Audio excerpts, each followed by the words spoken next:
Milton Friedman once said, "The government's solution to a problem is usually as bad as the problem."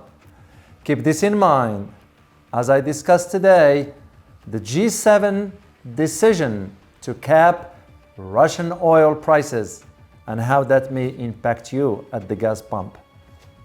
My name is Dr. David Walalu, and you are watching Geopolitics in Conflict. President Biden is at the G7 summit in Austria today. The Russian invasion of Ukraine is the centerpiece. World leaders will meet in Munich today for the G7 summit, and the agenda is set to be dominated by Russia's invasion of Ukraine. The need for unity against Russia was emphasized by the group. And according to experts, the situation there is bad, and it is going to get worse. We've been tracking the summit, but frankly, it's hard to tell. G7 leaders had a lot to talk about, but very little to offer. So here's a bold question for you. Will the G7 decision to go ahead with capping Russian crude oil prices work? I have my doubt. But before I provide you my analysis on this topic, let me first say thank you to our viewers for your support. And if you are watching this video, you know that there are people out there who are less than honest about what's going on in the world. Do you want to know how to differentiate between the truth and the lies? Check out our free PDF, 3 Ways to Know If You Are Hearing the Truth or Lies. You can check that out at geopoliticsinconflict.com and start being in control of your own truth. So, let us dive in, shall we? A few days ago, finance ministers from the 7 countries known as G7, Canada, France, UK, Japan, the US, Germany, and Italy, known as G7, agreed to set a ceiling price on Russian oil. The G7, which I found, by the way, ironic, it's called 7 major countries. What does this decision even mean? Well, G7's objective from capping Russian crude oil prices is to reset global crude prices and cut Russia's revenue from oil sales. I'm here to tell you it is a lie. It's nonsense, economically speaking. And good luck with that. So, I'm going to approach this from an economic perspective and geopolitical one as well. So, from an economic perspective, G7's decision is not about consumers. It's not about citizens. They care less. Look no further than German Foreign Minister Annalena Baerbock when she said, and I quote, "I will put Ukraine first, no matter what my German voters think or how hard their life gets." End of quote.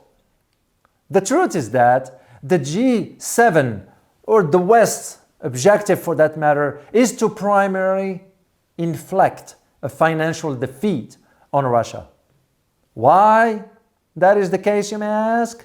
It is because Russia is making about $20 billion from the sales, on a monthly basis, by the way, on the sales of energy, even at a discounted prices, which is reaping the fruits of rising oil prices on the conventional energy, such as crude oil, natural gas, and even coal. Russian oil and gas revenues exceeded initial plans by about 51.3% in 2021. Totaling about 9.1 trillion rubles, which is the equivalency of about $119 billion in October alone of this year. Revenues were 1.1 trillion rubles, or almost $500 million a day. The total budget revenues reached about 25.29 trillion rubles last year, up from 18.72 trillion rubles in 2020. Even the Russian finance minister, or ministry that is, had initially projected an oil price of $45 a barrel when compiling the budget for 2021. The price has instead averaged $69 a barrel. Equally important for you to understand the big picture when it comes to energy. Russia expected sort of an average natural gas export price of about $156 per 1,000 cubic meters in 2021. And on December of the same year, December 2021, that price was likely to reach $280 per 1,000 cubic meters. So according to the central bank, Russia's total exports reached about $489 billion in 2021. Of that, crude oil accounted for about $110.2 billion. Oil products accounted for $68.7 billion. Pipeline natural gas accounted for $54.2 billion. And liquefied natural gas accounted for $7.6 billion. So why am I sharing these stats with you, you may ask? Which is a logical question and fair. The answer lies in providing you data not only to support my argument for why G7's decision has nothing to do with the welfare of citizens, as governments claim, mainly in Europe, but rather some agenda that has nothing to do with your welfare. But what the West, led by the US and the EU, is not disclosing is that by trying to push the proposal forward, this is about capping the Russian oil prices, it is pushing oil prices further to a crazy high, which basically translates to you paying high energy bills at the gas pump or any other type of bill, like what we are witnessing as we speak in the EU, in the European Union and the United States. And FYI, currently a barrel of a Brent oil is priced at about, on a global benchmark, has rose by about 3.7% to about $94.4 per barrel. While the US light crude jumped to about 3.5%, or jumped by about 3.5% to about $89.89 as of September 5th, 2022, which was only about a few days ago. So the hard truth is this.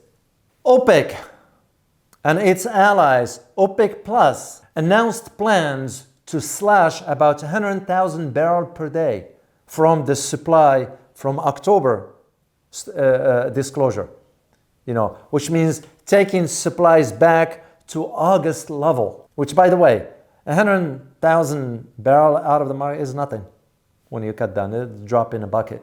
But keep in mind this, Russia is normally the third largest oil producers of crude oil after the United States and Saudi Arabia, with an average daily production of about 11 million barrels per day, of which Russia exports about 5 million barrels per day and 2.8 million barrels of derivatives. So there are two main issues I want you to keep in mind. And this is why I decided to come on the air here to share this with you, because it's not been reported truthfully by Western media. Here's the two main issues. First, the seven powers, the G7, wants to cap the price of a barrel of Russian crude oil so that consuming countries commit not to exceed it in purchase contracts from Russia. But the seven countries have not set any approximate price for the ceiling, what this ceiling cap is going to be. They aspire to, for example. And the item is expected to be the last point in the project after agreeing with major consumers of Russian crude. These forces behind the decision wants to lower crude oil prices globally by providing Russian oil at a reduced price for the benefit of consumers. That's what they say. an issue that is perhaps no more important than the second. And the second issue is this: to put financial pressure on Moscow, which uses the prices of crude oil, of course, natural gas and coal as a major source for its budgets, of course, but also the journey to price recognition is still long, as G7 must convince Russia's biggest crude oil consumers, China and India. Those last two countries, China and India, have not hinted at any approval for the Western plan. And how could they? Because they get in oil from Russia at a discounted price. Because it's about domestic interest. And by the way, just FYI, China is the largest importer of Russian crude oil at a more than 1 million barrels per day, as is India, which prior to this plan benefited from Moscow's discounted on their purchases. On the geopolitical aspect, which I found very, very interesting, because here's the thing. Geopolitics has had an impact on how oil and gas industry operates on a global scale. As a whole, geopolitics are what creates the risks and opportunity involved in this industry. So the term covers several continuing industry issues that includes, because when we talk about geopolitics, we're not talking about just politics. This is why it's very important for you to understand this dynamics. And those kind of issues that it will include is security, global economics, market uncertainty, exchange rate fluctuations, and global diplomacy. Those are very important concepts for you to understand. So throughout history, there have been many instances where geopolitics have vastly impacted the global oil and gas market. And I'll give you examples. Like, for example, the Yom Kippur War back in the 70s, the Iran Revolutions, 1979, or the Second Gulf War. Now, add the Ukraine conflict, which was created by the West, and you can see where the trends are headed. It is my belief that Russia will not, and this is my personal opinion, will not stand idly by in the face of the West attempt to cap its oil. And one of the options Russia has is to ban the export of Russian crude, which ignites markets at higher prices. So, when we hear about the G7 aspire to implement a plan to cap prices by December 5th, this coming December, for crude oil, and in February 5th by derivatives, or for derivatives, it's nonsense. I'm here to tell you. But if I am to put my geopolitical analyst hat, I'm going to tell you that there is another alternative that exists on the global stage. Is the wild card, if you will, and this one is Iran. Iran is an alternative supplier of the wild card, shall we say, for its part. But Iran has expressed its readiness to do so only if the United States sanctions are lifted. In that case, Iran could provide energy resources to Europe. Because in light of the supply problems in Europe caused by the Ukraine crisis, Iran can meet European energy needs if sanctions are lifted. Because Iran is one of the most prominent countries in the world that exports oil and gas, and has, by the way, FYI, the second proven reserves of gas after Russia. It's no small matter. But its exports, Iran's exports in this case, of this vital substance is limited in total to two neighboring countries only, Turkey and Iraq. So again, as geopolitical analyst, I'll think in terms of how will all this impact Europe as a whole? Because what is the impact or the case in Europe for that matter? So the prices of gas in Europe rose by about 30% of the intercontinental exchange to reach about $2,900. Following Russia's announcements to stop gas supply through Nord Stream 1 pipeline, which I found comes at a time when the debate between Russia and the EU countries of a responsibility for the flattering flow of gas is still raging. And I am sure if you didn't have a chance to see or hear about the protests and demonstrations in Europe over high energy cost, because those demonstrations are stoking unrest in parts of Europe. Italy, Czech, Poland, Germany, France, Dutch, you name it. In the case of the Czech Republic, there were about 70,000 of Czechs took to the streets of Prague just a few days ago to express their concerns over the energy crisis. They demanded more support from the government to continue paying the bills and groceries. Because in these demonstrations also, the protesters carried banners denouncing membership of the European Union and NATO. Do you see what's coming, right, on the horizon? That's what I'm saying. Because here's the thing.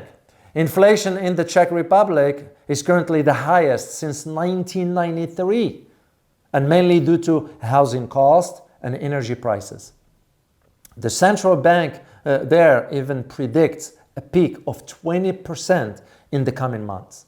And yet the government said, yeah, we're going to pledge a total of 177 billion kroner, which is about 7 billion euros in state aid. But that's just what they say. Would you trust the government? Even in Italy now, people are enraged by what's going on. Once again, I don't know if you saw the images in Naples, where protesters burned their energy bill and besieged the town only a few days ago. They arguing, we will not pay the bills. What does it mean? That means chaos will ensue. And they even chanted, the outgoing Italian government is working on contingency plan as we speak to save energy and keep the bills low. I don't see that happening anyway. So here's my conclusion to you.